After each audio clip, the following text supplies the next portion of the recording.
I want to know what the hell is going on. 3, 2, 1. Perfect. I didn't hear a thing, which means no news is good news. Welcome to Screen Share and Chill, a podcast about movies where a trio of friends force each other to watch movies. My name is Kelly. I'm Keith. And I'm Jamie. And today we are forced ending. to watch a movie this week. Yes, we were forced to watch a fucking, like a mini-series is what it should have been. We are finishing up. The last time we spin the Wheel of Doom, we landed on anytime before 1980. So what Keith considered retro/ancient, and any genre. It started with me doing a noir film. It went to Keith doing Jaws, and then now it landed on Jamie, and Jamie took this opportunity to select her favorite. Am I right in saying that your favorite movie of all time? Yes, definitely growing up, it was my favorite movie of all time. It has fallen in the ranks a little bit. I don't know exactly where I'd place it, but it's probably in my top 3, much like Jaws was in Keith's top 3. And it is? It is Gone with the Wind.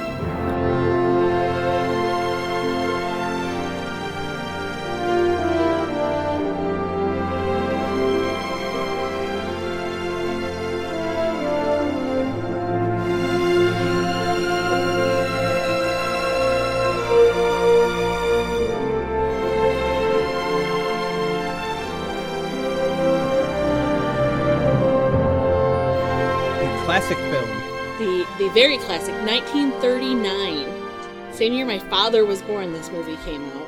And when it came out, first of all, you need to know that no studio wanted to touch it. Most actors didn't want to be in it because everybody thought it was going to flop. Because it's a book based on a movie, a movie based on a book with a huge book. So everybody knew that it was very detailed. It was going to have to be really long. A lot of scripts were coming in at like 6 hours, and everybody's like, nobody's going to watch a 6-hour movie. But in 1939, the production budget was $3.85 million, which is astronomical, right? Yeah, that's huge. That's a huge budget for the time. What is that today with inflation? I wonder. Adjusted for inflation. $3 million in 1939. $71 million today. Yeah, it's pretty big. Astronomical. Which isn't the most expensive movie ever made today, No. But when talking about, like, this is before really the blockbusters, the golden age of cinema and blockbusters. It was by far the most expensive movie made of that time, and for quite some time. Well, it made like almost 400 million or something. Well, right? that's where it's kind of hard to tell exactly what it made when it came out, because it is 400 million worldwide during its original and re-release runs. But adjusted for inflation, It makes it the highest grossing film of all time still in this year. Well, 10 times the return. Yep. You know, we were always saying it's very hard to do studio math, and it's like if you make 4 times your money back, then you're guaranteed that's a success, we think. But 10 times your money back? Well, wait, that's 10 times? Wow. I think your math might be wrong. If it was $3 million and it made $400 million. I was thinking it was like when I saw it was like 3.8 million. Yeah, 3.85 million. It topped out at like 393 million. It was almost exactly 10 times when I was looking at the numbers. But and adjusted for... Yeah, 10 times a return, any investment. Think about getting 10 times your money back. And currently, like, if we were just that's $4.5 billion that it's made. Like, adjusted.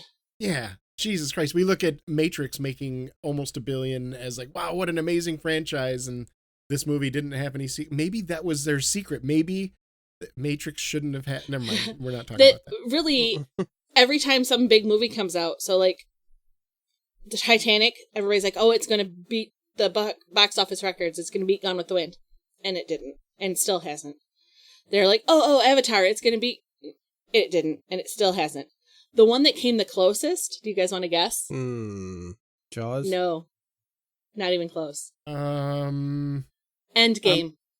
Oh, okay. Oh, right. That makes sense. That makes sense.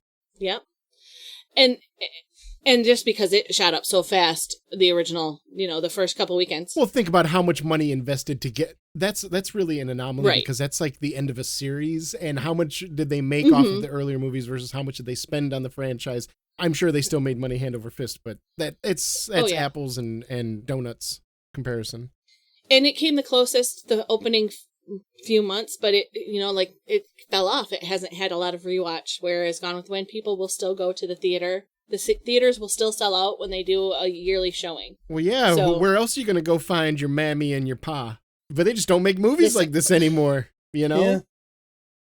Yeah. So tell us some more interesting trivia. Tell us some interesting facts. So, interesting fact number 1 that I found out while researching these is that Rhett Butler was based on Doc Holliday. Okay. That is pretty cool. Doc Holliday was Margaret Mitchell's cousin, who passed away before she came around, but she had heard stories of him, and so Rhett Butler is based on Doc Holliday, and the character Melanie is based on her other cousin, who was second cousin twice removed or something like that, who ended up becoming a nun. So those two characters are based on. That checks out for Melanie. That the real life person became a nun. She was pretty pure and holy in a lot of her actions in the movie. Yeah. After the film finished shooting, there were 88 hours of film footage. Jeez. There are more than 50 speaking roles and 2,400 extras in the film. It had its first preview on September 9th of 1939 at the Fox Theater in Riverside, California. I wonder what like those big numbers compare against like the 10 Commandments and Ben-Hur and those big, huge cast ones. The film premiere in Riverside, California, where it was completely a secret. People were there. They were told that they could stay and watch the movie without knowing what movie they were going to watch, or they could leave. But once they left, the doors would be locked and you would not be able to enter or leave. The owner knew what the movie was, and although he couldn't tell his wife, they did allow him to call his wife and tell her she had to come to see the movie. And then they locked people in, and that's against the law. People were so excited though when they started yelling with excitement because they'd been reading about the film for nearly 2 years and were thrilled to see it for themselves. Yeah, I mean, I say it's against. I mean, technically, you can't do that anymore. People have needs, but you know. The first cut ran for 4.5 hours, so it's 48 minutes longer than it actually is now. Oh, it's a good they were judicial with their editing. I mean, Jesus. We balk at the time, but like we've talked about before, like the difference between miniseries versus movies versus like even old opera back in the day used to be a 3 to 5 hour event. You know, that's why you needed intermissions. That's why, like you talk about the second act. What about the third act? Well, some operas go as high as 5th, 6th, 7th act, you know, so it was considered this is going out for the night. You weren't going to the show and then going out drinking or blah, blah. It was just, this was the event you were doing tonight from 6 till time you went to bed. Absolutely. There was a lot of not so great things in the film, which we will be talking about, but this is the first African-American to be nominated for an Oscar. And it was Hattie McDaniel who played Mammy. You want to tell the rest of that story, or are we waiting for the bad and the ugly column? Depends on what part of the bad you're talking about with the Oscar nomination. That she couldn't go to the Oscars? Yeah, she couldn't go to the Oscars, and not only that, but even when they showed their premiere of the movie, they wouldn't allow her even into the premiere to see the movie that she was being in nominated Atlanta. for an Oscar. In Atlanta. Yep. Yeah. Wow. Yep. She wasn't even allowed in the theater to watch it. Jesus. Go ahead. She was the first African American to be nominated, the only black woman to win an Oscar until Whoopi Goldberg in 1991, Best Supporting Actress for Ghost. And you know, give Hattie McDaniel credit because she was, for all accounts, just an incredible performer and just an incredible lady all around. A lot of firsts, obviously broke a lot of ground for black actors and performers. But I mean, they put her in such a stereotype character. This is where that character stereotype kind of came from. This role was probably did more evil than good overall for humankind in a way. But as much as I want to reap so much credit onto Hattie, like we got to throw in the fact that like this was not good because if you've seen the movie, you know she's very much the mammy. That's where the stereotype comes from. Oh, I'm so sorry, Missa. I'll help you with the missus. Yeah, that's literally the character name too. But I will say that she responded to that criticism of her role herself. And her response was that she would much rather make $700 a week playing a maid than $7 a week being a maid. Oh, I get it. Which That's at not that blaming time her at was all. her options. Yep. Yep. And if I always said, like, I have a lot of friends of mine that still work in the performing arts, and they work with some people that I might find kind of detestable. If you're getting paid for it, I can easier look past, because we all live in this capitalist hellhole called the United States. If you're the one, like, if you're not getting paid and you're volunteering to help them, different story. Yeah. But that's Yeah, for sure. so yeah, no hate to Hattie. I think everybody loved Hattie. I think. I mean, we didn't talk about her, but and there were people in the cast, most notably Clark Gable, because at first the set was segregated. There were black toilets and white toilets. There were things like that. And Clark Gable refused to work on the movie until that was fixed. good, because how do you make a piece of art with not understanding the art that you're making? Jesus Christ, people. Mm-hmm. That would be like the directors in The Matrix enforcing a strict gendered dress code on set. Yeah, right. Yeah. Right? Randomly weird facts. This is Vin Diesel's favorite movie.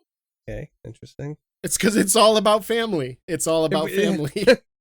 Remember what we said while watching? If a cis white male said this is their favorite movie, we have some questions to unpack with them. So Yes, I do remember what you said while watching. I do. That is a yellow flag or an orange flag. If you're a single white male and you're like, you know what, Gone with the Wind is my favorite movie, and I really not that enjoy you the like way- it, but it's my favorite movie. my yeah. favorite movie of all time. Yeah. I feel real connected with this plantation owner. Really? Right. Really, tell me more, Mr. Vin Diesel, millionaire white guy. Right? I may age myself here, but I think you guys will know as well. A couple of people that were thought to be cast for Scarlet were up for it. One is Lucille Ball. Oh, wow. The mother of Star Trek. And the second, believe it or not, is Phyllis Diller. Wow.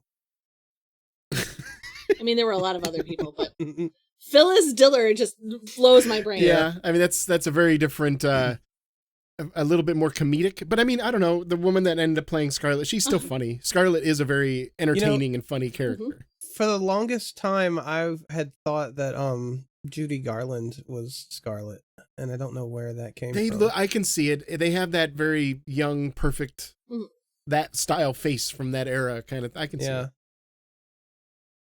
She would have been more appropriately cast at the beginning for the age because Vivian Leigh was in her 30s shooting this movie. So, well, what do you say we fill in more of the trivia as we get into our categories? How's that sound for y'all? That sounds good to me. Let's Sure. go ahead and start and talk about the good.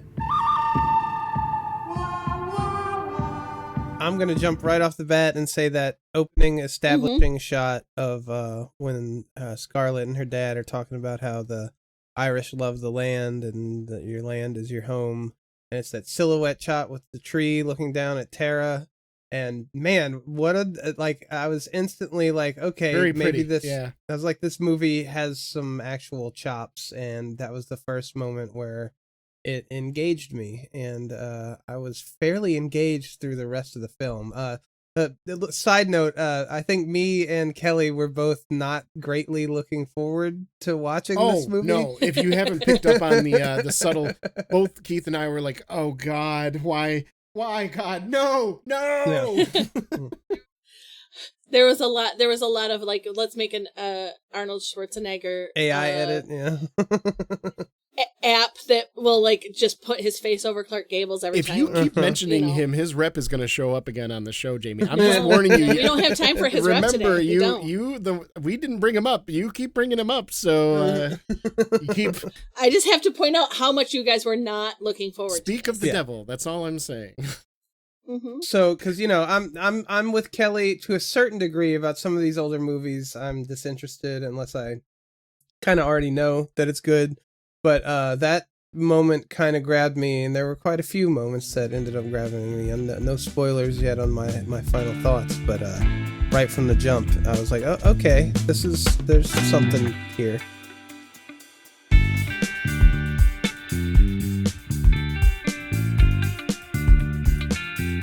I'm going to knock out a couple of mine real quick that I've kind of already mentioned. I really liked Mammy, even though there's an asterisk that she's very much a caricature. I still enjoyed her presence on screen, and Hattie McDaniel did a really good job. Her calling everybody white trash was awesome. It was yes, like one of the white highlights trash of the movie. was everywhere in this Yes. movie. That was the most common insult. Oh, come on, white trash, let's go. Yeah. Like everybody was calling each other white trash, and I fucking love it. Mhm. You get out of here, white trash. Don't you put your white trash on my porch. Yeah, meaning don't You sit get your down. white trash butt off my porch, basically. And I mentioned already that Scarlett O'Hara as a character is very funny. Like the actor did a really good job playing her sincere, but sincere in a way that we're all laughing with / at her. So you know, the character itself was entertaining and funny. I'm not saying that Scarlett is a good person, but I'm saying she's a funny person. She's a funny lady. She's an intriguing character. Yeah, and I would have to say, in slight defense of Scarlett, because at first one of my first notes is that she was insufferable, but then I later came back and wrote I kind of like her because just she is kind of a product of her time and her situation, and like I respected the go get 'em, do what you have You to do. respected the hustle? Yeah, I respected the hustle. Thank you for putting words to the thought. Yeah. I respected the hustle. I have to jump in here and say that, like, honestly, that there's a reason that she is thought of as one of the grittiest and toughest female characters in literature for most of our known history. Like, she does not let things get her down. She does not stay down long. Well, she's like a femme fatale without the murder. Mm-hmm. Yeah. Except for asterisk, all the corpses she leaves in her wake. But they're all indirect and not Yeah. her fault Yeah. directly, kind of thing. You know, like the one soldier that breaks into the house, well, he was going to accost her, so that was fine. The husband that dies later on, well, he went off on his own and he did it. He just did it with a lot of urging from his wife. You know, so I'm glad that women like her existed in film to inspire women to get out of the mamby-pamby, very submissive shell that a lot of women were stuck in culturally then. I'm glad that this kind of character existed in media. I am not going to go as far as Keith and say that I liked her by the end. I wrote down immediately I kind of liked her. She's extremely flawed, but I do respect them. Well, I will say that my thoughts halfway through were, Jesus Christ, Scarlett is insufferable and childish. I wrote that exact note down. And at the end, it was, Jesus Christ, Scarlett is insufferable and manipulative.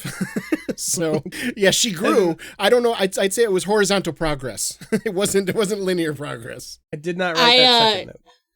I did a case study on her for my abnormal psychology course, and got an A+ on it because, you know, but I came up with that she was suffering from narcissistic personality disorder to start with, but also had severe PTSD.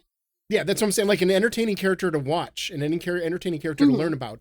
I wouldn't want to be in a personal relationship with her of any kind, friendship or lover or anything like that. So, although I will say that as a teenager, teenage me wanted to be Scarlett O'Hara. Oh, I get it, because she's empowered and she manipulates everybody in this movie, and she does it well. I mean, she doesn't do it out of a place of malice most of the time. It's out of a place of necessity. So she's not like twiddle your mustache evil, but she's definitely she's the powerhouse of this movie. She's even more powerful than the powerful man, Rhett. Mm-hmm. And to be fair to me, you know, we grew up in the 80s. Every female heroine in the 80s was blonde-haired and blue-eyed, right? Hey, my heroine wasn't gendered in the 80s. Sorry. But you had Scarlett O'Hara here, who's got brown hair and green eyes. And as a brown-haired, green-eyed girl, that was part of the I'm sure. First lines of the book, even. Like, I was just like, yep, this is who I want to be, because she don't take no it shit. wasn't somebody you saw. And I don't either. So I didn't inherit that. I really enjoyed the music. We talked about it when we did the Noir movie 2 weeks ago, that the music was very just plug and play. They just grabbed the YouTube library and just dragged the songs into the scenes that they thought might fit thematically. But the music was not to the movie, we should say. This movie, the music was written with purpose. It was done with what I would call pop songs, even though we think of pop as like, whatever's popular now. Pop just means whatever's popular at the time. And at the time, you were going to hear these little old Whistle and Dixie ditties and stuff like that. And they were just kind of bled in and out of the soundtrack in a way that they would play it in a happy scene in a major key, and then later on there would be a callback, a reprise where you would hear the same theme but in a minor key to show that the spirit of Dixie has waned and now things are sad. And it was a well done, like, I'm not going to put this soundtrack in and play it to my next D&D game, but I can admit that the person put time and thought and energy, and it enhanced what you saw because the music was actually beautiful to listen to.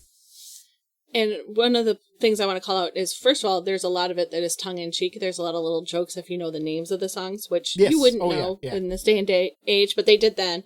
But for instance, the scene where they are after the siege of Atlanta, where there's all these dead bodies and they pan up and they're playing the songs, and it starts with the Battle Hymn of the Republic, and then that kind of changes into the minor, and then it goes into like a little bit of the Star Spangled Banner in theme. And then it goes to Masses in the Cold, Cold Ground, which is the name of the song.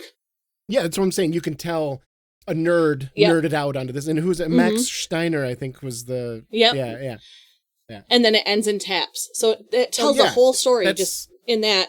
That kind of depth and layering to soundtrack is, if you're going to include... And this was great at the time to include popular music, so that the listeners, the audience members, didn't have to be classical music fans and try to figure it out. It was stuff if they were paying attention, they got more out of it. Even if they weren't paying attention, their heart and their mind already recognized themes and latched onto them. I love it. Well done. Well done. Let me fire off a couple of mine. Do it. Rhett Butler says about the South, all we have is cotton slaves and arrogance. I thought that was a pretty solid line. Huh. Well, look at those politics you're talking about, Keith. All they got in the South are cotton slaves and arrogance, huh? Yep. How much has changed in the year of our Lord 2020? Well, we technically don't have slaves anymore, except for the whole Louisiana prisoners that go and clean the governor's mansion and shit like that. I laughed out loud at the auction scene where Rhett Butler bids for Scarlet, and they're like, she's in mourning, she won't do it, and she's like, oh yes I will. I thought that was great. Are you fucking kidding me? Absolutely. Yeah, that's what I'm saying. She had good comedic timing. She was fun to watch. I have a couple of notes that I'll lump into that are on the Scarlet, like the way she would look at Ashley as he kissed Melanie. Pure hatred, daggers in her eyes. The way she was when they're walking down the street with the baby carriage after she's married to Rhett and they have their kid, and they're saying good morning to everybody, and she has that fake smile, and then as soon as they walk past, her whole face just drops. That was wonderful. I loved it. And you can see she's really deep down just a very miserable person. You know, nothing would make her happy. She was married to a millionaire that loved her dearly and who was handsome and masculine and suave, and no, still not good enough. Yep. I like that this time in history, we as a culture realize that you allow women to have a say in who they marry. I'm just going to do a little foreshadowing and say that's going to come up later in other categories as well. I'm going to rattle off some good because I haven't really gotten to yet. No, do it. Run. I agree with Keith that the cinematography in most all of the movie is just I wrote beautiful. The cinematography and the scale are magnificent. Also agree with Kelly with the music. Love the music. Mammy's, Hattie McDaniel's responses to Scarlet, her facial responses to things that Scarlet said. Yeah. Notably when Scarlet's like, I'm going to go and I'm going to do my eating at the barbecue. Mr. Ashley Wilkes likes a woman who can eat. And Hattie McDaniel looks at her and goes, I don't notice him asking to marry you. And just gives her this look like, I just won. She had like offline reactions, kind of. They were great. Every time she wasn't speaking and she was just in the background, keep an eye on her all the time. She's wonderful. Yep, she is. How soft the beds look when Scarlett throws herself on the bed and it's just this pillow. Oh. It's like 2 feet of fluff. Yeah. Yes, I was like, I just want to lay on that bed. Yeah, like, they had those commercials where you would like drop a bowling ball and it would Uh-huh. show how much. In this one, they show that you drop a bowling ball and you never see it again. You never even find it. Yes. It's just gone. And nothing else moves. It just poofs up and nothing It's moves. gone to a realm where evil cannot touch it. My favorite line in the entire movie, which is, "You should be kissed and often and by somebody who knows how." Whew. Isn't that for? Shouldn't we all hope for that in our lives? Exactly. That's what I'm saying. Like, bring that. Bring that. Yeah, that's the kind of energy I want. I like meet somebody for a first date and they're like, "What are you looking for in a person?" I just hand them a card with that line from Rhett Butler. Yep. Except it says, "I should be kissed often." Yeah, you need to say that to me. Say that to me. Otherwise, And you need can to do it. you can take the and card you and need to leave. be good at it. Yeah. Yeah. Like, you need to know how. The reactions of everybody in the crowd when they are getting the Gettysburg casualty list, where you see Oh yeah. people breaking. That's one of the Yeah. times I thought that somebody might tear up, because I teared up as many times as I've seen this movie. But you see, like, No, but they're Southerners, so I didn't really. Hey, buddy. I'm just kidding. It was heart-wrenching. It was. the wife of the band leader walk up to him and obviously tell him that their child has been lost, and he nods and he turns around and he has to start playing the Battle Hymn of the Well, Republic. you knew this which, as was Tony happening. Pointed out, is just this really upbeat and happy sound. I mean, and we all knew it was And then they coming should- early on when the men are like, "Yay, we're going to war! Yay!" Right. And we're like, "You're all gonna get your legs and nuts blown off, you stupid fucks." I wrote Mhm. I wrote that note because when the band starts playing Yankee Doodle Dandy and it's all upbeat after they announce all the dead, is anyway, here's Wonderwall. That's what you said, Kelly. yeah, because it felt so non sequitur. It was like Yeah. everybody's. Right. Yeah. I'm like, what are we And doing they show the here? piccolo player just With crying as tears he's rolling down his playing. face Yeah. while he's playing an upbeat Dixie tune. Uh-huh. Yep. Anyway, here's Wonderwall. Um, Anyway, here's Wonderwall. Yep. And something that I don't know if you guys caught, but I did because I've seen the movie 4 billion times, is in the background as the scenes go along. So it starts off, they're all like, "Yeah, we're all going to win. Hey, we're going to kick their butts in a month." And in the background, you start seeing little signs that the South is losing. So it's signs like, save your scraps for our soldiers, and our soldiers need shoes, and our soldiers need clothes, and our soldiers need food. And you just start seeing the signs pop up more and more that shows that, like, no matter what they're saying on the screen, the South is losing. I liked that because that's the reality. Yeah, I mean, and Rhett tells them early on that we don't have the supply lines that the North has. Mm-hmm. Famously, right before the line that Keith just brought up. All we got Yeah. down here are cotton slaves and assholes. I'm sorry, Yep. arrogance. So that's a few of mine. I do have some more, but I'll let one of you guys jump in. I'll go. This was in contention for being one of our scene spotlights. The shot of all the wounded rebel soldiers, and it just keeps panning out, and they're laying there, and it's more and more, and then in the foreground is that tattered rebel flag. Like, I kind of want a poster of that, you know? It's like the rebel flag in ruins and all the dead rebel soldiers, but not to glorify it because it's horrible. And just I want that on my fucking living room yeah, wall. yeah. But it was a powerful scene because it just keeps pulling back, and there's more and more and more of them. ChatGPT, add Buddy Christ to this image. Yeah, wonderful. Yep. I don't endorse AI. I'm just saying.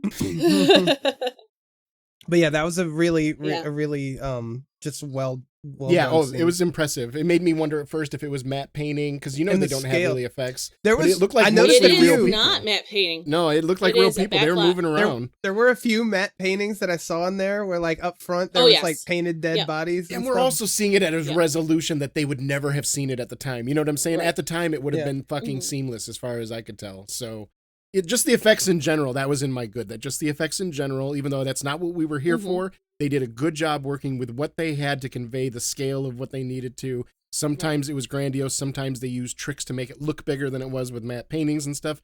But all the time, I think they did a really good job with the effects. That scene in particular was shot with, I think, 400 extras. and each extra had 1 to 2 dummies next to them that they could move to make it look like they were moving. Oh, so that's why it looked like even more people. I thought for sure that when you said, "Oh, there's like 750,000 extras," I thought this is the scene that they were all in. Yeah, yep. So that's how they did that, because there just wasn't enough people available because there were other things that were shooting that needed extras that day. They had to make do with what they had. Speaking of effects and the siege of Atlanta, the actual burning of Atlanta, I thought was a real modest but effective effect. The way that you could tell that like they had like a screen between the two, and they had like burning embers. Like I'm thinking about the scene where there's like a horse and a carriage, and and you see like pieces of falling, burning stuff landing right in front of the horse. And for a discerning eye, like when you're looking for it, you can see that, oh, that's like a weird special effect thing that they were doing, because it didn't quite look 100% real. But by God, that was pretty damn, I don't know how they did it, but that must have been pretty creative at the time to pull that off. Well, let me tell you how they did it. That was the first shot they shot for the entire movie, because they needed to clear out the backlots, because they didn't have enough place for sets for this movie, because they needed That's smart. That's really smart. So they burned all the old backlots. That specific scene you're talking about with the big wall behind them that's falling apart is the Great Wall of the original King Kong movie burning. Yeah, but I mean, and like, the burning all around them was great. Yeah, but there was like a foreground effect too, like the an actual foreground special was effect. Yeah. I don't know how they did that, but I was just impressed overall with the burning of Atlanta, because it never felt like I was on a set and we were turning the same corner 17 times with different look on their face and from a different angle. It looked good.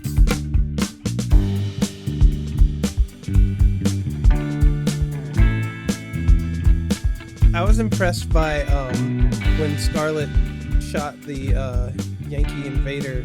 The graphic nature of that gunshot, like blood explodes all over his face and it's all over the floor. I was like, for that time, that's pretty. That's kind of pushing it. But somehow in Psycho, you can't show. Yeah, like a toilet. Showing a toilet is a big deal. Yeah, you see a guy's face explode, but you can't show a toilet. Yeah. They pushed the censors a lot in this movie. A lot. I'm definitely going to go along, and not only like Vivian Lee's reactions as Scarlett, but just in general, her face card never declined in the whole movie. There is not a single moment where she is making a look that, one, does not fit the moment, and two, looks unattractive. That woman is freaking gorgeous. Yeah. Yeah, that's why I wouldn't want to be her friend, because I would probably be pulled into her charisma too, just like everybody else was. I also have calling everybody trash. That's super fun. The line, "How did you get out of jail? Why didn't they hang you?" That's another favorite line of mine, when she's talking to Rhett after she marries Frank Kennedy and he's giving her crap, and she's just like, oh, love that line. She just gave him vitriol all the time. She was never kind to him ever. Hardly ever. I mean, for a brief moment when they got married, she was nice to him. It looked like for maybe a week. And then she was just mean to him all the time. It was definitely, in the book, they definitely had a much less tumultuous marriage, because their whole marriage is rushed through in the movie. But I want to call out a couple things that you might not notice on the first watch that are so symbolic. So, like, one, when Ashley comes home for Christmas, Melanie gives him that beautiful coat for a general. It's all beautiful and nice and intact, and she says, you won't get a hole in it, right? Because she doesn't want him to die. And then the next day, Scarlett gives him a sash. When he comes home, the sash is gone. The coat is whole. He's got a hole in his elbow and it's patched. Yep, but the sash is completely gone, because he cared about taking care of one thing. He didn't care about taking care of the other. Well, that was my argument all along, is that Ashley never really gave that many definite signs, at least not in the movie, that he was... Scarlett's fantasy of being with Ashley was one-sided, as far as I could tell. Mm. Yeah, no, it was not. But that's your opinion, and you're entitled to your opinion to be wrong. Yeah, I'm somewhere between you guys. I feel like he could have firmly put his foot down and been like, no. Mm-hmm. But he kept saying like, oh, Scarlett, quit quit thinking about the past. Yes, so what if I love you? I'm married and I love my wife. It but doesn't he matter never how much said I he love loved you. her. He It did. was very, He she said, told her at the tell me you beginning. love me. Tell me you love me, Ashley. And he goes, I love your impetuous nature. I love your strength. I love blah, blah, blah. He never says, I love you, Right. Scarlett. That's it. It's That's close enough. He never says that. It's close. yeah. enough. Right. That's the word. I'm sorry, man. If I'm looking at another person and they're dating somebody else and they're saying, I love this person with all my heart and I'm going to marry them. Well, do you love me? Well, I love the way you act in public. Am I going to take that as they are as in love with me as they are with their wife? If you're Come on, man. cradling them and like Yes. staring in their eyes and holding them and saying, Right. I love Softening the way you do the this. blow, and I you love mean? the way you do this. Softening no, that's the not blow softening the is blow. what it That's is. being a fuckboy. It's keeping your options open. He didn't get That's what fucked. it is. How is he a fuckboy if he never tried? He could have gotten fucked and he chose not to. Over and over again, she threw herself at him and he turned her down. We need to look at what your definition of fuckboy is. If turning a woman down over and over again is a fuckboy. I'm coining a new term. He was a fuckboy cuck. Okay. he was a cuck boy. Yeah, cuck boy. There we go. We got there. It's like one of those where if you hear that phrase, that you're might going to be get the wrong impression, and I'm okay with that because whatever you're imagining, close enough. Yeah. Yeah, like he was a weak-willed man. He could have been stronger with his rebuttals of her, but I think Yes. that was a 90-10 at the most, that was mostly invented by Scarlett. Nope. I She think read it's way too much into moments that he I'd was a little say- bit kind with her. I'd say 65, 65, 35. Yeah, I agree with 35. Keith. Yep. Yeah. He left the door open. He didn't shut the door. He never shut the door. He could have shut the door. Yeah. He never opened it. Like, he did open it. He very much. They had been hanging out. She opened it, All and he right. stood looking No, through the open no. door. Okay. They made and it he very said, I'm clear never that- going to walk through that door. And then he spent his entire life never walking through that Oh, door. They make And it then very you're all clear going, aha, see, that you they can see were his true going for rides intentions. together. Which Really, Yes, he meant now- to walk through that door that was wide open that he Are had you years to listening to walk me? through that he never walked through. hush your mouth for a minute. Hush your mouth. They made it very clear in the beginning that he and her had gone riding together, which they also make it clear with Rhett Butler is a big no-no. If you don't have a chaperone, that means you better marry that person or you are messing around. They make that point early of on, saying that he courted two women Yeah. and then he chose one. Yeah. But he didn't, because he sat there and he told her. So he "I'm married gonna both of marry them? Melly." He says, I'm going to marry Melly because that's what I'm supposed to do. Yes. Because that's what he says. But that's not the same as being like, I'm going to marry Melly because I love her and I want to be with her and I don't want you. I've changed my mind. He goes and says, I'm going to marry her because that's what I'm supposed to do. But you are so passionate and so lovely and so wonderful. And that's bullshit. I'm That is saying a if bullshit. you remove yourself from the movie and just if a friend came to you and said, Jamie, let me tell you a story. I met this guy and I immediately fell in love with him and he and I went out on a couple of dates, never got too serious, and he ended up marrying this other lady. But before he got married to her, he said, well, you know, I'm marrying her because it's what's expected of me, but I'll always think of you. And I've spent the last 30 years waiting for him to be single so that he and I can go out again. What would your advice to her be? Would it be, wow, he's a horrible person, or you need to do something else with your time? You know what? I'm the whistle blowing referee, and I'm doing the move on. All right, yeah, let's wait, move I'm, on. I'm Let's going move to on. rebut to that first before we move Okay, on. well then I'm going to get All right. another rebuttal to that. The- So all the right, this is gentle- what we're doing. No, Let's just I move get a on. rebuttal. Let's move on. Let's move on.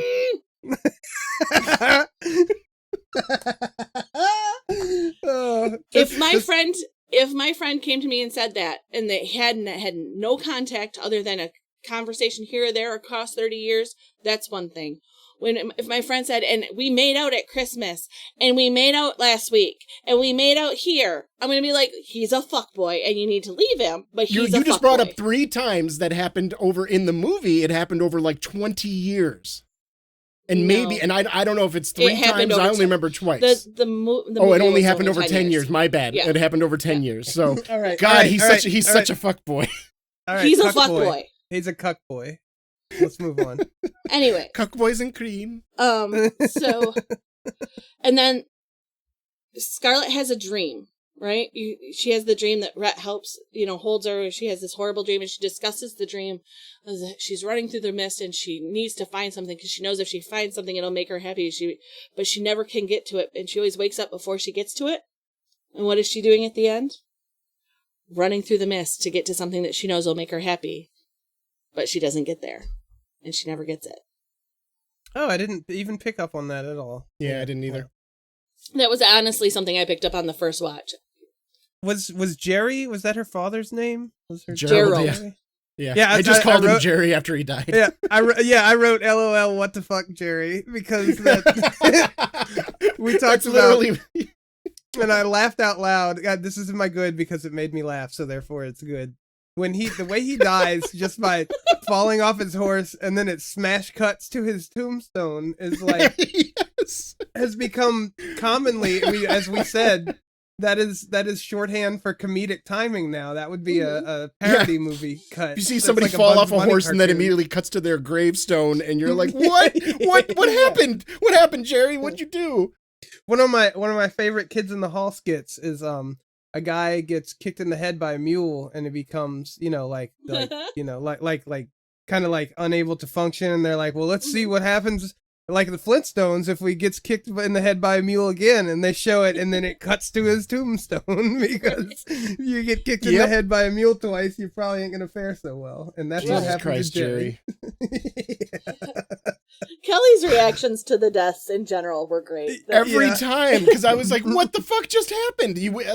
Little girl's riding on her horse. Watch me, Daddy. She falls off. Boom, dead. And what? And if I had a nickel for every time someone fell off a horse to their death in this movie, I'd only have 2 nickels, but it's weird that it happened twice. Goddamn ironic that it happened twice. Their hands, they were in the same position too. That's how you knew, like they were dead, because their arms were raised like ballerina above their head. Obviously that was dead. Watch me, Daddy. Watch me jump. Like, fuck. I have 3 small things that I don't really think need a whole lot of discussion that I'm just going to rattle down that made it into my good. 1, lots of pretty people wearing pretty outfits. Mm-hmm. Even when they were supposed to be destitute, still looked really nice. Mm-hmm. I think Scarlett looked best when she was working on the farm, kind of thing. She looked really hot then. 2, Napoleon Picard is a name of a character off screen in this movie. Napoleon Picard. I don't know who he is, but he's very short. He's short. He's bald, and he does not take any shit. That's all I know about Napoleon Picard. I would follow him to my death. And my last good note is just a little piece of advice that somebody just throws offhand. I think Rhett says it to Scarlett at one point, and it's just such good advice. Don't drink alone. In general, don't drink alone. I mean, every once in a while, I guess, you do what you got to do, but just don't make a habit out of drinking alone. Right. But always make sure a friend is there to drink with. Mm-hmm. Like, maybe a single drink. If you're somebody who drinks a single drink, that's one thing. But if you're, like, drinking an entire bottle of wine... I ain't here to tell you how to live your life. I'm just saying that as an alcoholic that's been in recovery, that I'll be celebrating 15 years coming up here in a couple of months, that it was a big part of it. Don't drink alone. We're sorry to interrupt your wonderful listening experience, but it's time for us to do that thing we don't like to do, which is talk about ourselves. Obviously, we all hate that, right? Hey, speak for yourself, Jamie. Okay, so the rest of us other than Kelly hate to do that. Well, but I don't want anyone I don't want anyone to really like be aware of me. I just want them to hear me and my opinions and agree with me. But that's it. Right, but you don't want to talk about the positive opinions, we want all of those. Yeah. The negative opinions, don't want to hear any of them. You want to talk about things and not about yourself. See, there's a difference. But what we would love for you to do is to share us with your friends. Share links to the show. Talk about it in our Discord, our different social media places. Share our links with your friends. Let them know how cool we are.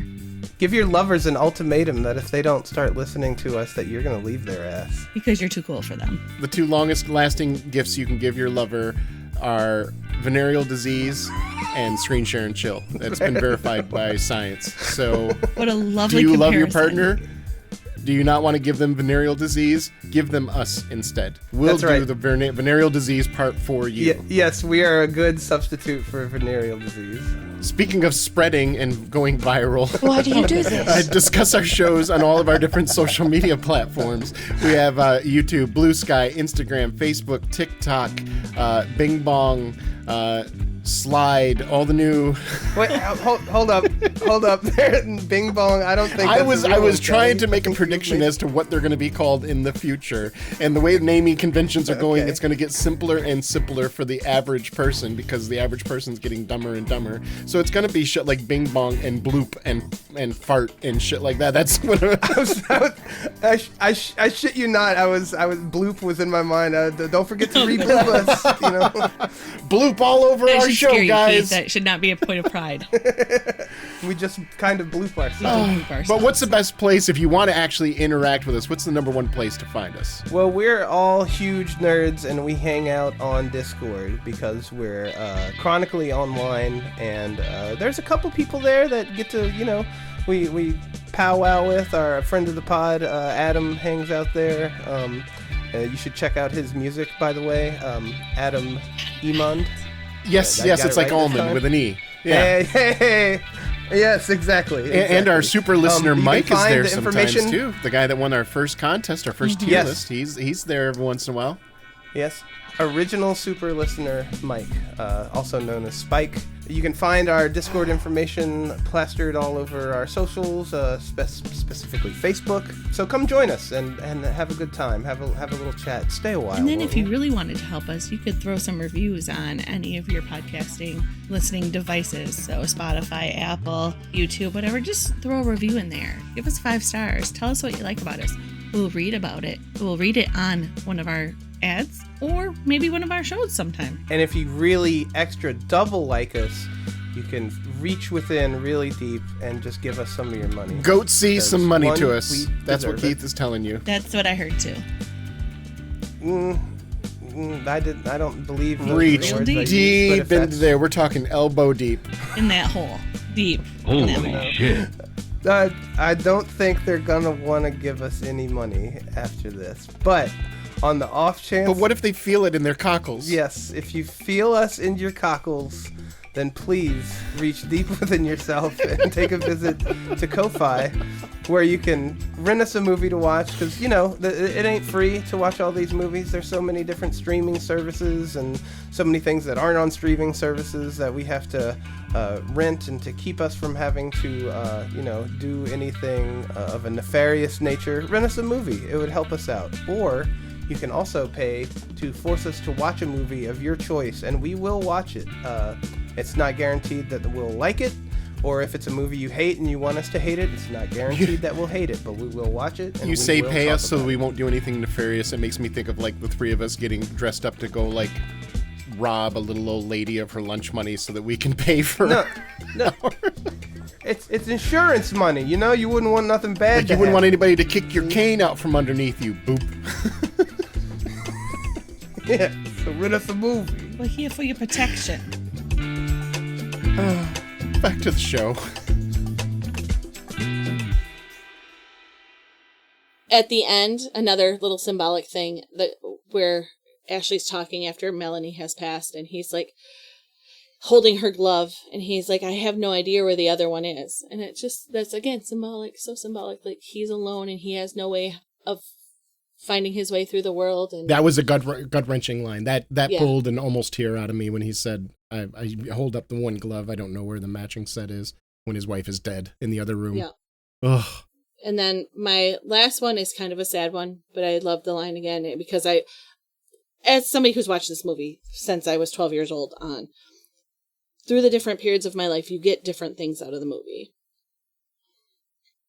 And watching it after my mom passed and then seeing her react to her mom passing was very emotional for me that time. But her line where she's like, she says she wanted to be like her mother when she's crying, and her mom was a very soft and feminine and quiet kind of the neck controls the head kind of woman, as opposed to Scarlett, who was very much, I don't care about being the neck, I'm going to control everything. And she's like, I always wanted to be like her. I sure have turned out disappointing. Yeah. And as somebody who very much would have loved to have been like my mom and very much turned out to be just like my dad, I understood that line. Well, Okay, I'm sure Jamie. your mother loves the shit out of you and appreciates the differences between you. Well, I'm sure she does too, because, she loved my father very much.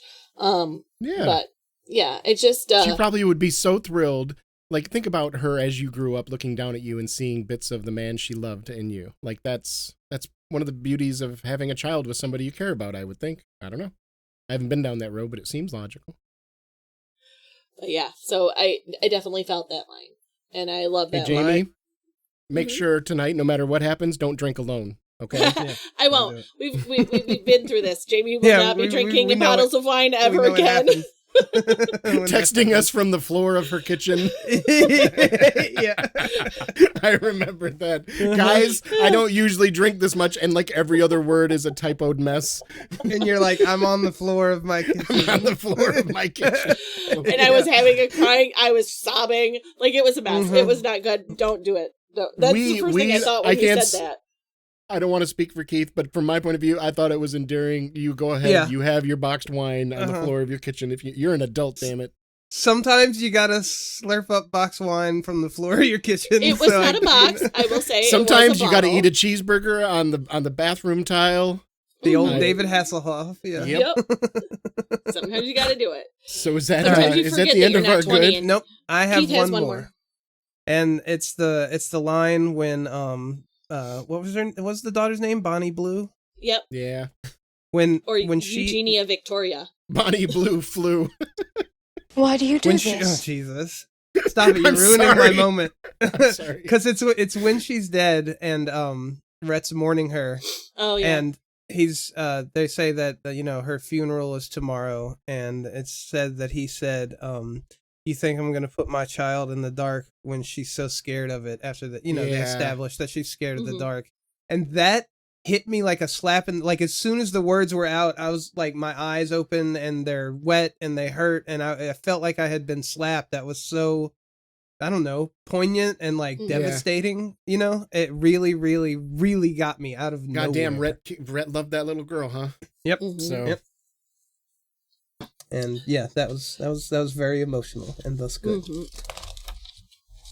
so that means that we're done talking about the good. Yep. Ah, Yep. finally. So now 48 minutes in, it's time to talk about the bad. We're gonna do speed round, okay? I So want to I'm gonna- start. Okay, go ahead. Speed round We've bad. already kind of covered it, but Ashley fucking Wilkes. The original fuckboy. I fucking hate him.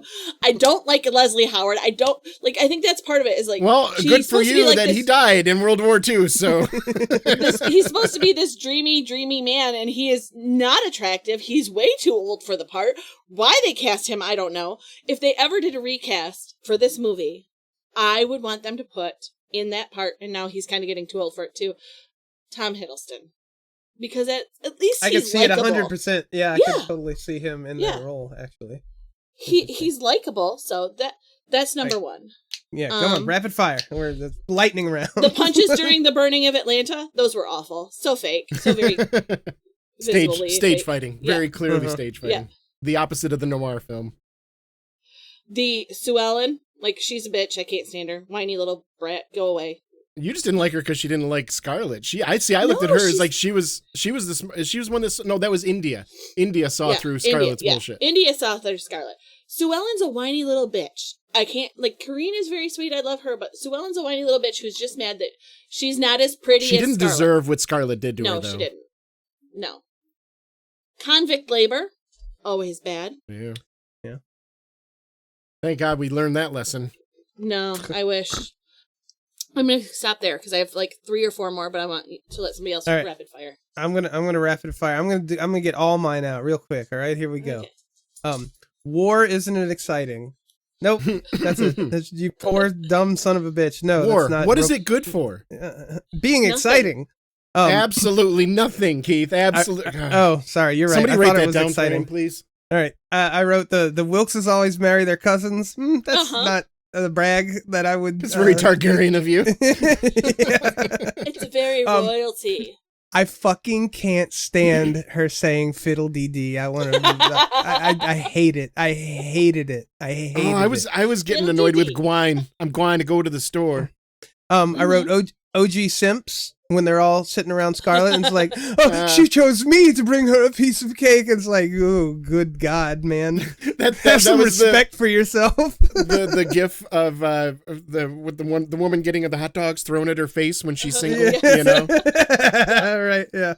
And then I have just as much as I like the character, who boy does Mammy feel bad to say in 2026. Yes. Yeah. Even if I were like to put some of her quotes in here, it feels insulting. Like it feels I'm furthering the fucking racist stereotype that is exactly the name of her character. Mm-hmm. I'm right there. And I had written Scarlet is insufferable, but I amended that because, like I said, I something about the character was compelling to me, and you know, I feel she was largely a product of her time / environment. So I understand why she did the things she did instead of just being like, oh, you're a complete villain. So, but she did make it into my bad column. She is a note there, and that's my bad. Kelly, I got 4. I'm going to rattle them down real quick. Rhett ended up in my bad. He groomed a young woman for many years, and then when he finally got her, he raped her.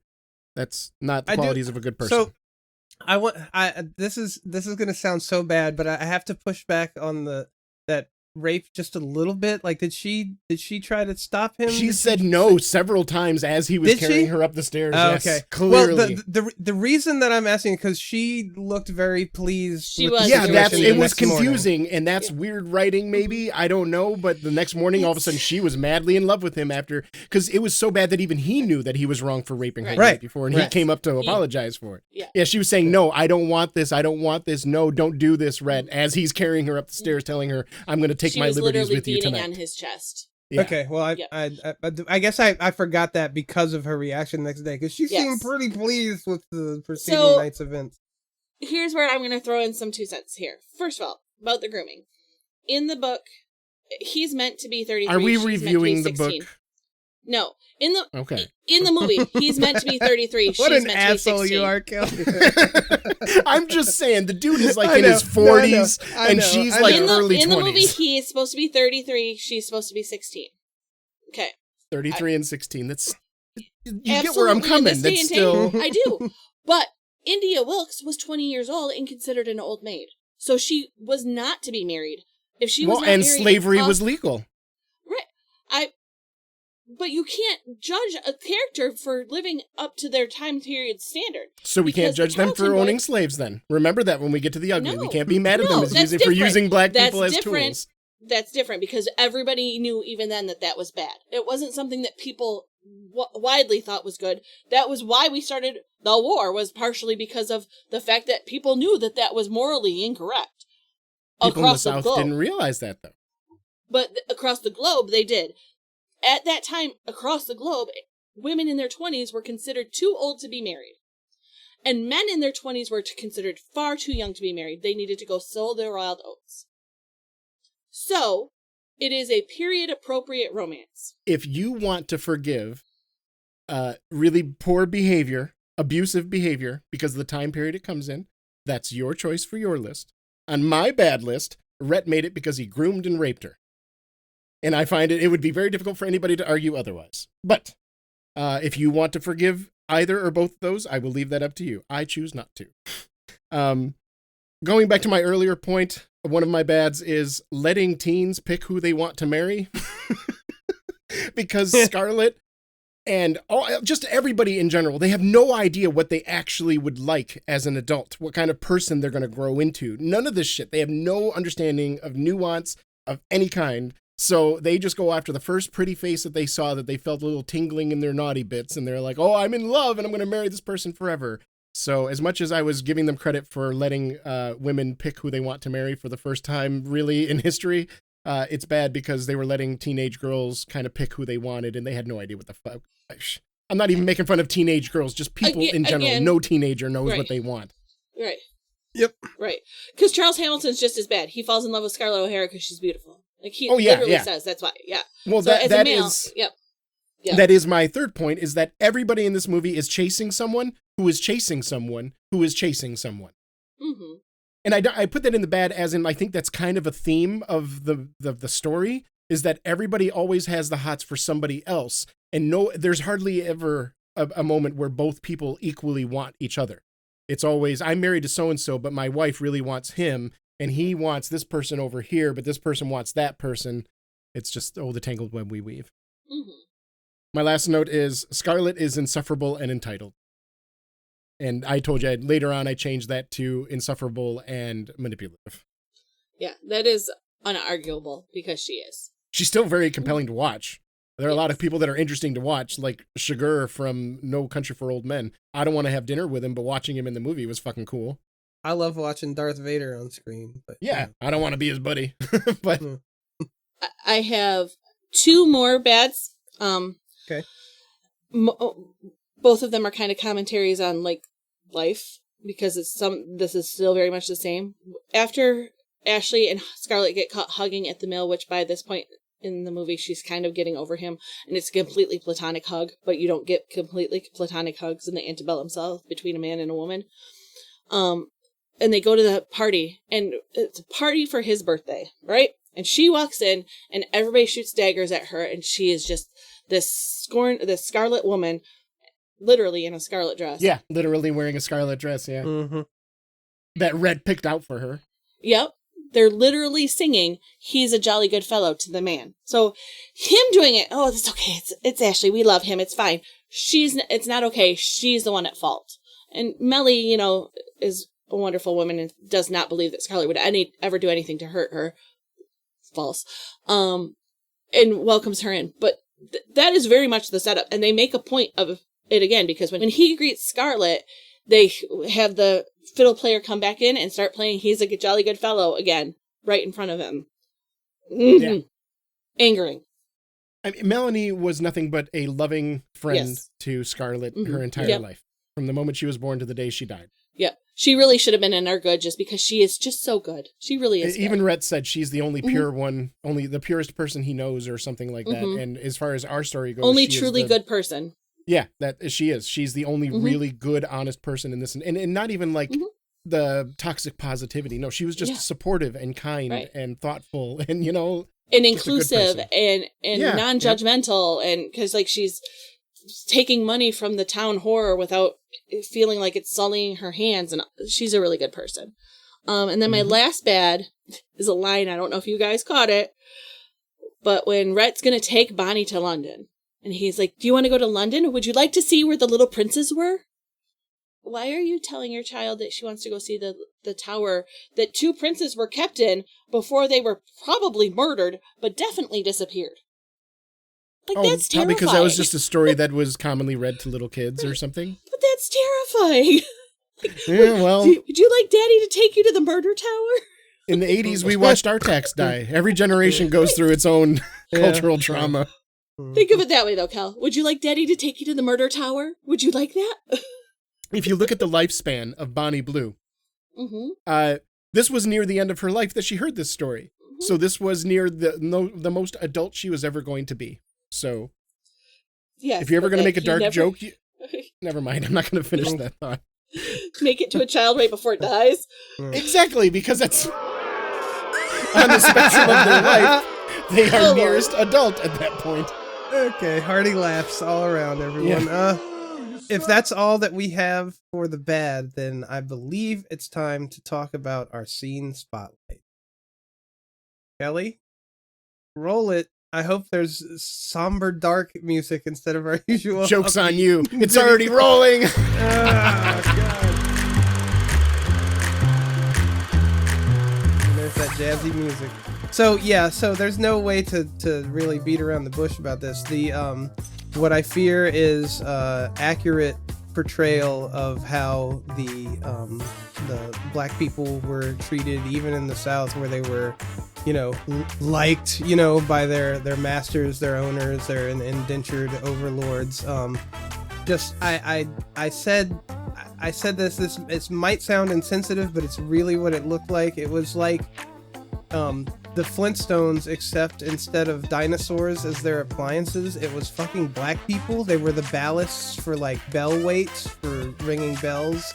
There's the scene where they're fanning all these sleeping white women because, it's hot and the white women are important. It was always children. It was just shocking to see in this day and age. And, like I said, I know it's depicting something that is true and happened, but boy, like I turn into like a 50s newspaper boy. I'm like, gee, gosh, Willikers, that is awful to see. Like, it's horrible. And the casual nature, like the story never ever really draws that much attention to it, even though slavery and the Civil War is the backdrop, and it's kind of like the B story of what's going on in the movie. They never, nobody ever stops and goes, let's get you like a normal life. Let's free the slaves. Freeing the slaves is not even an afterthought by any character in this entire fucking... It is. Ashley Wilkes says it. Oh yeah, he did say that he was going to free the slaves if he... So like, Ashley... kind of good job, Ashley. Good job. If you believe that he actually would have done it, it's very easy to say. I totally would have done that if I would have had the opportunity. Right. Hey, at least he said it. Nobody even else bothered to say it. So I mean, in the spectrum of this show, he's the most leftist of the politics. But yeah, the casual nature that they saw the people doing these things too, like it was nothing for them to see a black person just sitting there just to be a coat hanger or to be a fan or to like when you said that they were the ballast for the bell, they're on top of the building above the bell. These little black boys that can't be over the age of like 8 or 9 are within the mechanism and using their weight to shift it back and forth. If one of them slips just a little bit, they're falling several hundred feet or getting wrapped up in the machinery, or it's hard to explain, but it's very precarious, very dangerous, and it's just one of the first shots we see of the movie, and it's just matter of fact that this is the world you live in. Black people are just tools. They're not actual people. And it was disgusting right off the bat. A lot of the opening montage is black people, the boys on the bell. You see black people in the fields plowing. You see black people in the fields picking cotton. Like it's just, and it is shot just as like a matter of fact. Which is like lampshading now. Like they didn't know the term. But they knew by then that slavery was fucking wrong, didn't they? I'd love to sit down with the director of this movie and go, you do realize that black people are people, right? I just need to hear you say it. It would be argued that he did not, because he had to be told many different things, like, you can't segregate the bathrooms. Yeah. But I would also like to say that there's a lot of people now that don't think that, because they're still backwards and awful, unfortunately. Right. They play it off because it becomes propaganda, and it feeds into my ugly. So they're playing it off that they're loved by the families. They celebrate slavery. Yeah, it's celebrating slavery instead of decrying. And that's doubly frustrating as a viewer. Yeah. So that's our scene spotlight. Yay! Cue the jaunty jazz music. It really didn't belong between bad and ugly. It belonged like after ugly. It's like super ugly, but Well, it does kind of set the tone for what we're going to talk about next. Speaking of, let's go ahead and put our waders on and sludge in and talk about the ugly.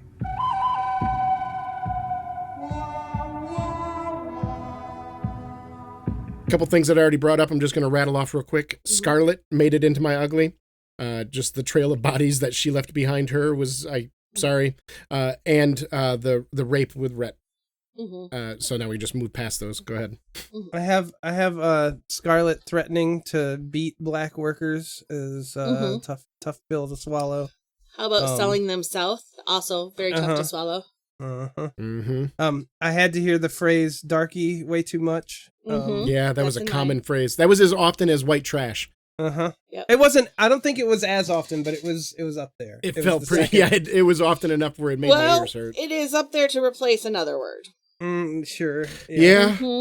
I don't know if it's that much better, but No, it's not. It's not because, first of all, it's not because it's used in place of. It's used in place of because of censors. It must be a little bit better by our ears because we said one and we wouldn't say the other. That is true. So That is true. In this movie, though, it is literally used to replace the other word.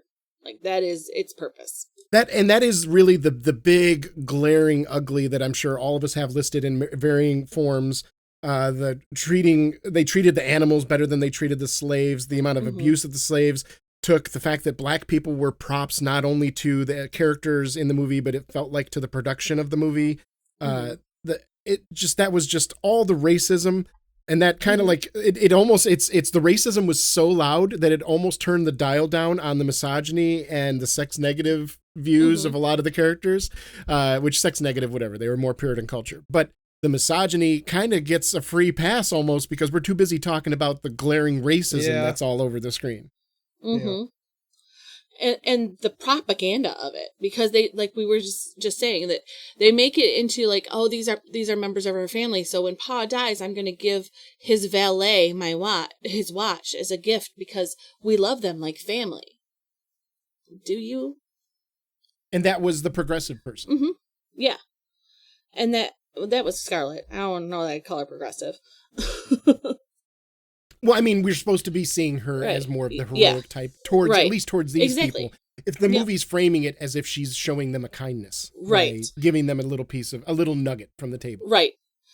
When her mom says you can take Prissy with you, like you could take the cat with you, you know.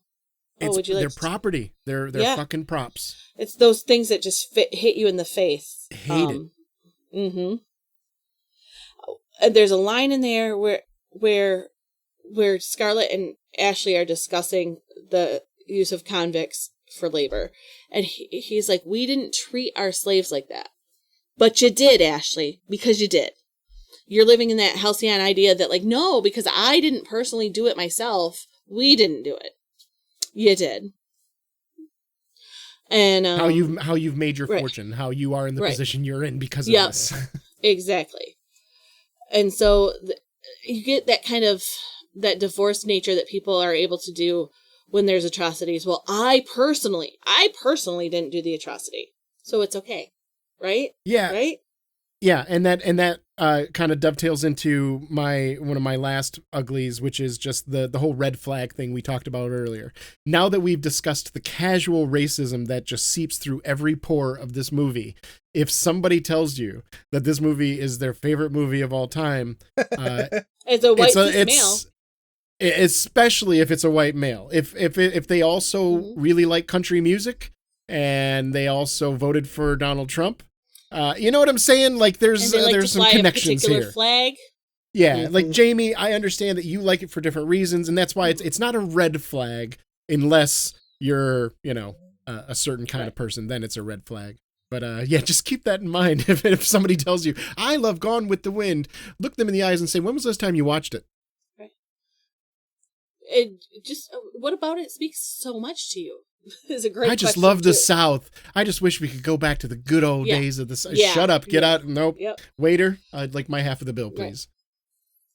If it's, I want a relationship like Rhett Butler, that's a personal problem that they maybe need to deal with in therapy that they might have found out after watching the movie last night. Right. That's my last ugly is that, I was actually rooting for them, and we discussed how at different times they do love each other. They're never on the same page, but that was pretty much a clear-cut toxic relationship that they had. Yeah. Like Rhett and Scarlett was the original Harley and Joker. Yeah, but it's compelling, right? It is very compelling because it does. I don't know. I can't speak for both of you, but a part of me was rooting for them. Like, come on, guys, just get on the same page. There's obviously something there, and they just couldn't do it. It's you can 100% speak for me because I want Scarlett and Rhett together. I wrote a paper in high school from Rhett's perspective, and they get back together in my paper because this is what I wanted in my life. This is why I said fiction here. But that's also you viewing it as a teenager versus viewing it as an adult. Like, I remember when I was a teenager and I watched Phantom of the Opera, I rooted for the Phantom because I felt like that kind of love was that's all consuming and the violence comes with that kind of passion. And now as an adult, I'm like, Phantom is an abusive, murderous fucking dickhead. And, your tastes change, hopefully, for most people when, the people we idolize as a 15-year-old are not the same when we're 45. Yeah, except for, like I said yesterday when you started pointing it out, and I was like, oh God, I've never thought of it that way. And it totally is. Yep. And it's okay for you to still enjoy those old feelings as long as, like, in real life, don't go after the guy that's much older than you that is beating the shit out of people and. Oh yeah, that doesn't happen. But yeah. Or that are making a horror movie that are making a horror, and they pronounce Coven really strangely. Right. Yeah, I'm not even talking about him. I'm talking about somebody else at this point.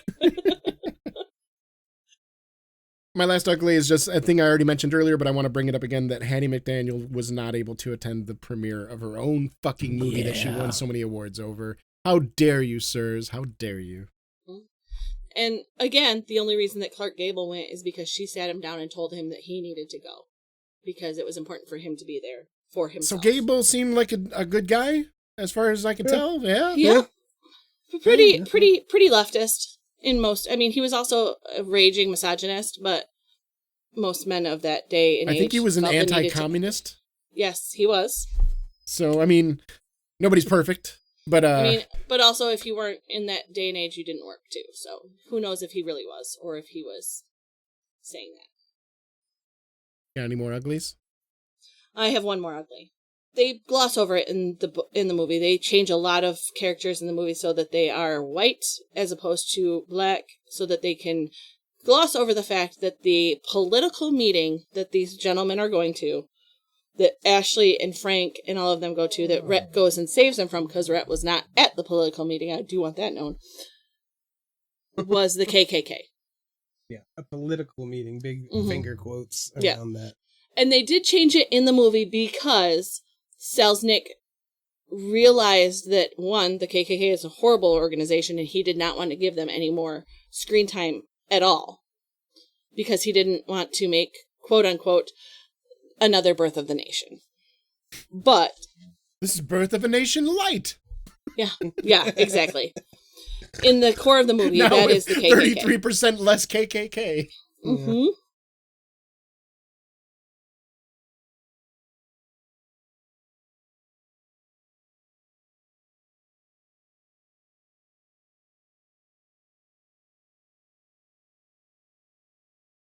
Those were our good, bad, and ugly thoughts about Gone with the Wind.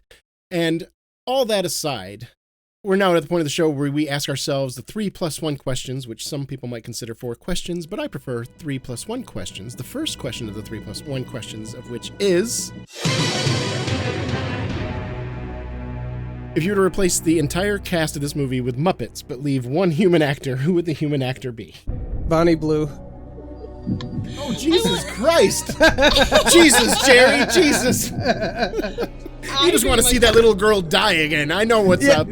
No, so it's extremely funny to me just because, and I just want to make light of it because it's such a horrible thing that I have to try and bring some levity. But imagine this, the Muppet movie, the only human doesn't show up till like 2/3 in, and then she fucking dies in the most like split second shock value. Watch manner. Me, Daddy. Oh no! What happened? Yeah, Kermit. No! I mean, first of all, I'm very certain that there is a Muppet spoof of Gone with the Wind out there somewhere that we can watch, even if it's only a couple minutes long. Yeah. But second of all, I would really, really want it to be Ashley Wilkes. Yes, that's exactly who I thought. Because I think the romance between Kermit and him, and leave the same actor, the old British or the old English actor. That's perfect. Yes, I have the same opinion. Okay, so the popcorn bucket for this movie, what would that look like? It's Tara. Clearly, it's Tara.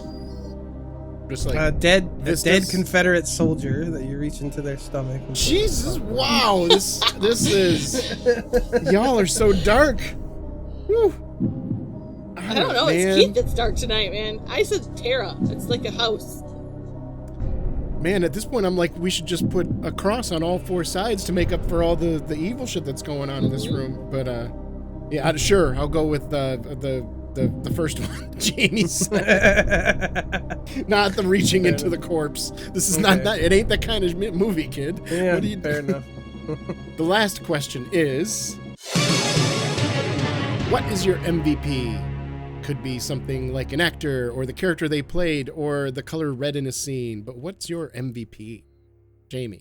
Why do you always come to me first? This is so difficult for me. Can only be one. I know. I love so many parts of this movie, but I am going to go with the music because the acting is fabulous, the sets are fabulous, but the music ties it all together into a nice little bow, and that makes the movie for me. Keith? I'm probably gonna blow Kelly's mind or maybe piss him off a little bit. I'm gonna say Scarlett. I was the character study of that person I find to be very compelling, very interesting, bordering on fascinating. Just watching them go through their life. It's kind of what makes the movie work, in my opinion. Is the depiction and just the acting. The actor is phenomenal. Who plays Vivian Lee. Scarlett? Yeah, Vivian Lee is great, and just because it's ultimately her story, right? She's our main character, and I think she kind of is the linchpin of the movie. Honestly, if I have to be honest. What about you, Kelly?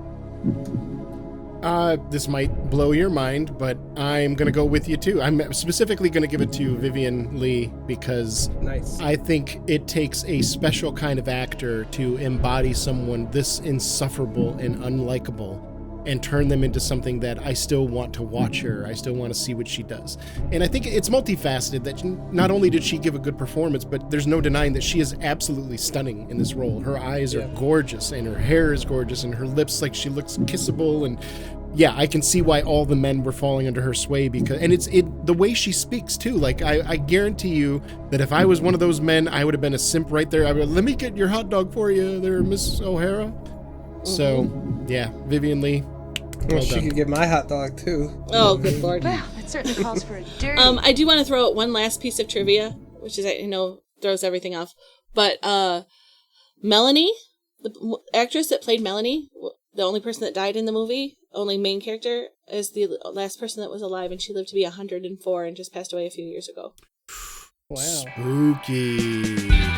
You don't mean it's The only person spooky, that but it's died cool. in the movie? Yeah, I don't know that it's spooky. Well, the only person that died in the movie is the one that lives, so it's like backwards. Oh, anyway. So that little girl is going to live forever. I don't think that's how it works. She didn't outlive Melanie, just so that we're clear. So those questions are fun and all, but none of that really fucking matters. Because the only question that really matters is, when it comes to Gone with the Wind, did you enjoy it, and would you give it a thumbs up? You really want to do this? Here. Now? Yes. Okay. Okay. Let's do it! I enjoyed this movie way more than I expected I was going to. I see why it's such an upheld classic, despite all the sort of glaring negative aspects that have come to light since it was made. I see that of its time, it was kind of a magnificent cinematography masterpiece. The scale of it is magnificent. Mostly good, solid acting. Yeah, it's a thumbs up from me. How about you, Jamie? I don't think it surprises anybody when I say that that it has its flaws and it has its problems, and it does show, like I think you said it yesterday, Keith, that it is a very realistic movie in that basically everybody in this movie is incredibly flawed, and it shows those flaws without preamble. But I still like the movie. I like the story of Scarlett and Rhett. I like how persistent she is. I like how she doesn't let anything get her down. I have based a lot of my own personality on her better traits. I think I've turned out a little more like Rhett without the rape, that I now know that he's toxic and have to unpack that. That's a different story. But yes, I would say... Hey, good art makes you go to therapy, so... I would say a thumbs up from me for sure. So, Kel? Ah, Jesus, y'all put me into this weird position. I 'cause, know. like, I know exactly what you're thinking. I don't want to give this movie a perfect rating because, like, it'd be one thing if we knew that this movie that depicted racism so casually and celebrated slavery so freely was done by a crew that treated the black actors and production team members with respect and care, but it doesn't sound like it. It sounds like the actors had to basically stage a mutiny in order to get the basic level of respect for the people that worked on this movie. So it doesn't feel like a piece of art that came to the discussion about slavery in the South with good faith to me. So, But you recognize its competency and its. It is a well-made piece of art. It is a good movie. I don't know that I would ever recommend this to anybody else, though. I will probably never go back and watch this again. I think that Rhett and Scarlett, their love affair and their story was fucking great, and they could have cut this movie down to 2.5 hours and leave all the South and slavery bits out of it. Just briefly touch on it, and let's just get the love story of Rhett and Scarlett and Ashley and Melanie and that whole thing going on, and I probably would have enjoyed it a lot more. The fact that they decided to make this epic movie a little bit longer to include all the stuff about the South, and they went, hey, did you see all these slaveries? You see all the slavery? See all the slaves and how poorly they're treated? Yeah? The end. What? You had nothing to say about that, Mr. Filmmaker? No, he didn't. Because the movie, the message of the movie is maybe with a little bit of effort, the South will rise again. So, I have to give it a thumbs down. Sorry, Jamie. Understandable. I knew that there was no way that you were gonna let it have a perfect rating. Like, that doesn't surprise me. I knew that's kind of where we were That's headed. really what it came down to. Mm-hmm. If Keith gave it a thumbs down, I probably would have given it a big asterisk thumbs up, Barry Bonds home run record thumbs up. But because Keith gave it a thumbs up, I kind of gotta know. So if somebody were to review our podcast, they would see 2 out of 3 for Gone with the Wind. What was their problem with it? Well, let me tell you. Come listen to the episode. The episode that we're spending an hour and a fucking half recording for you. Well, it is a 4-hour Yeah, I guess movie, it makes so. sense. Yeah. And it was a time, and you know what, Jamie, we gave you shit about it, but I will reiterate here for the pod out loud for everybody that's listening. When you said you have, like, every once in a while you get a chance to review one of your favorite movies of all time with 2 people that you value their opinions, you fucking take it. That's why I made you all watch Dark City. That's why I made you all watch Lady Hawk. I know you're not going to like everything I like, but that's half the fun is I want to. Yeah. So I'm glad you made us do it. I'm glad that you dragged us kicking and screaming into the theater and sat us down with a promise of no dessert if we didn't watch the movie. I threatened us with a pop quiz. I did threaten to literally bird box you. Listener. She threatened to pop quiz us halfway through the movie to make sure that we were paying attention. I did. As soon as we both agreed that Scarlett was insufferable, she knew that we were watching. Right. All right, so that's all we have to say about Gone with the Wind. That's all we have to say about Gone with the Wind. So join us next week when it is now Gone with the fucking Wind. Goodbye, Scarlett. So next week we are going to meet and we're going to do a little intermission where we're going to do a spin of the Wheel of Doom. So join us next time on Screen Share and Chill. Until then, I'm Kelly. I'm Keith. And I'm Jamie. The South will not rise again. No. Yeah, please. Please don't. No. Sherman was right, and we needed more Sherman. Gilmore Girls was on TV longer than the Confederacy existed. Mm-hmm. Bye. I'm going to call the police. You go!